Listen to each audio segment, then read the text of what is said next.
it's another Bucky guitar. It's a Bucky bass. I think this is the third one. Right, I think there will be P basses as well. So this one, as you can see, was inspired by this Aria rock device, which has two P bass pickups in it, and obviously in that one they're a bit slanted. On this one I just put in an extra one in here. Yeah, that's so. This bass was the neck was a G2 one, which I think is McCormick's own home brand from the shop that closed down in Glasgow. But I think they were Stag, and I think the body was Stag as well, if I remember correctly. I've the last Bucky bass didn't have a neck, and then I bought a bass, nabbed the neck off it, put it on that, and then if this is another neck, I put on this one, just shunting it about. But all fits okay. Yeah, as you can see, got an interesting tuner, going for the sort of Music Man idea. That was basically because I only had 3 correct size tuners, and actually the guy who sold me the neck, I asked him, I knew I only had 3 tuners, and he said, so I asked him if he had one, and he said, oh, I've got one lying about, and it was a left-handed one, so, or one for like a 2-a-side headstock. So that one, obviously it works totally fine, just looks a bit more interesting, I think. I thought it was quite funny, but I mean, I suppose you could just put normal tuners on it if you really wanted to, but no.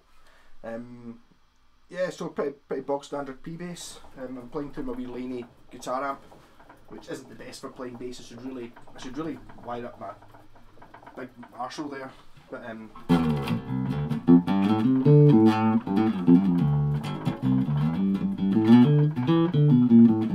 it plays really well.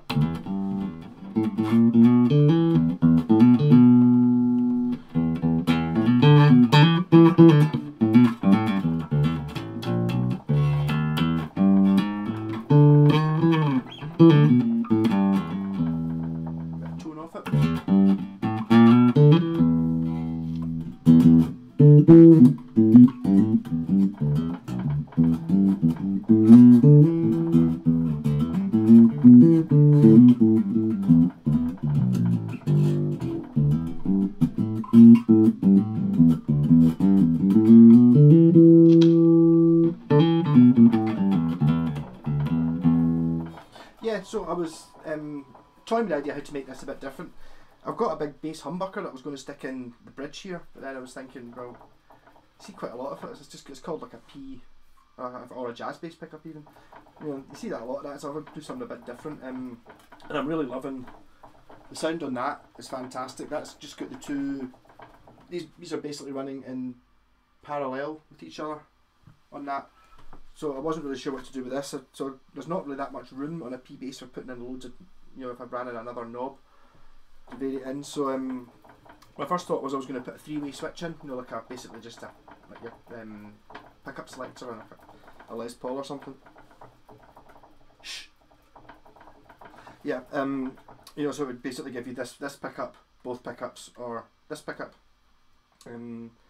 But I decided there wasn't really going to be that much difference in sound, I don't think, between the two. And then when you had both of them on, they're in parallel. Whereas what I did instead was I put this in series. So instead of having so basically, not when this switches up, you've just got a normal P bass. Which, if I'm totally honest, the normal P bass is exactly what I would want in a bass anyway. I've played one for years, but no problem with just having a P bass.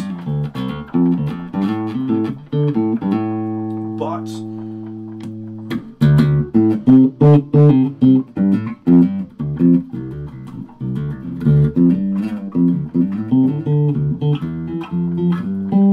and it sounds amazing when you turn on both of them. So this is basically both of them working as one big pickup. But I mean, I'm not playing through a bass amp. I'm playing, as I said, I'm playing through that wee Laney guitar amp. I didn't adjust it in. It's just exactly the same. All the knobs are just the same as where I'm not playing the guitar through it. So it really does beef up this tone.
thinking was when I first did it, it was going to make it sound a bit more like an EBO. That's why I put a wee bit of free there. We turn up all the tone.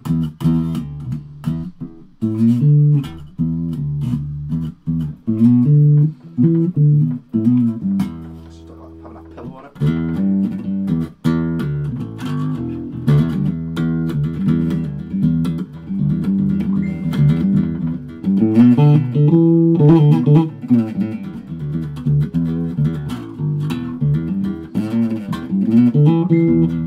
So ultimately, yes, I will be doing this to one of my basses.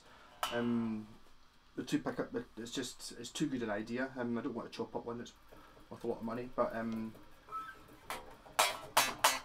don't know why this has never really been done before. Again, with these, I keep inventing these stupid things, and some of them work really well. They all seem to work, but this one, something just you just go. It seems so obvious. Like, so there you get your P bass, which is.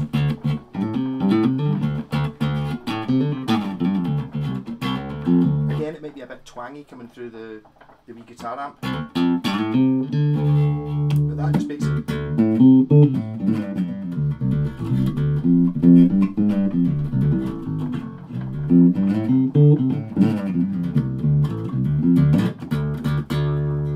Yeah, so the guitar itself's in pretty good nick. There's a wee bit there where when I was painting it, I hit it against another guitar. I was like, damn it, so it took a wee bit of the green paint off. The neck itself is fantastic. I don't know why it was so cheap.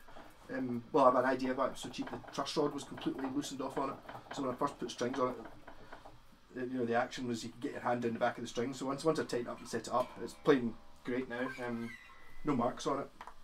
A good solid bass. I keep saying that about P basses. There's something about P basses. Just Leo Fender just got it right. Actually, I was talking to my pal the other day, last night, about how he got it right. Maybe I think it was 1957 that they came out with a split pickup and the scratch plate, whereas before that they kind of looked like a Telecaster. You know, a different scratch plate and just one pickup. So from 1957 till now, a P bass is still exactly the same, and even then it's not that different. The 1951 to 1956 one isn't really that different. It's just got a Telecaster headstock and a different scratch plate and a single pickup.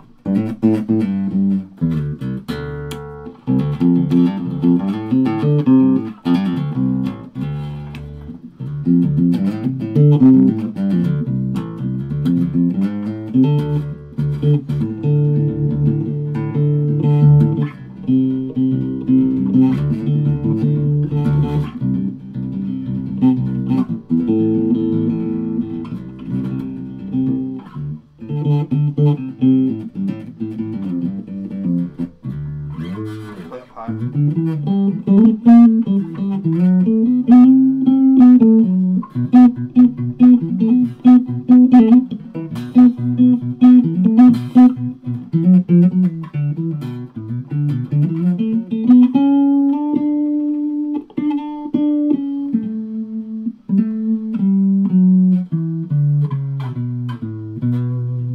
Never really played the bass up that high. I just did that to show you that it can be done. So you know the action's not pure ridiculous. It's all right.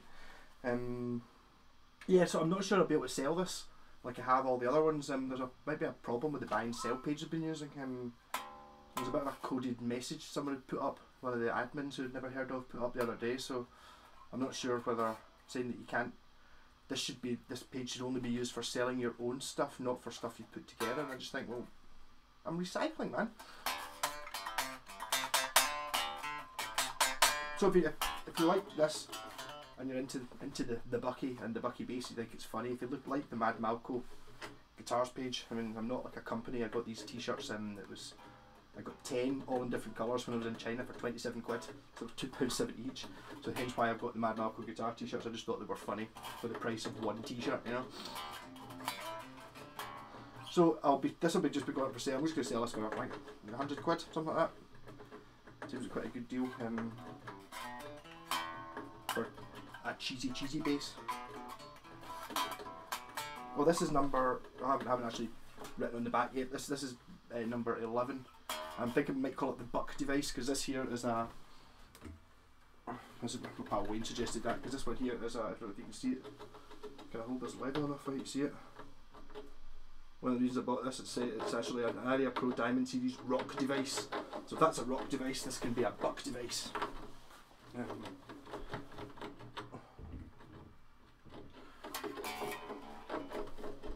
Rock and roll. Oh, this. Don't know. It seems to have locked up there. The video. Hopefully the rest of it's all right. Am I still in sync? I think so. Right, rock and roll.